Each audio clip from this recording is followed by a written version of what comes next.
ខ្ញុំដឹងថាខ្លួនខ្ញុំគឺអត់អាចសង្គ្រោះខ្លួនឯងបានទេចាគឺមានតែព្រះមួយដែលអាចសង្គ្រោះខ្ញុំបាន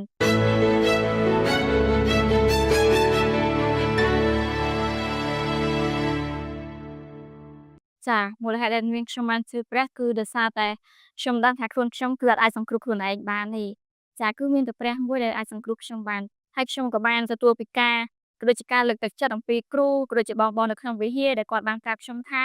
គឺមានតែព្រះយេស៊ូវទេដែលអាចសង្គ្រោះខ្ញុំបានហើយព្រះអង្គគឺជាអ្នកម្នាក់ដែលបានស្លាប់ដើម្បីនឹងសង្គ្រោះ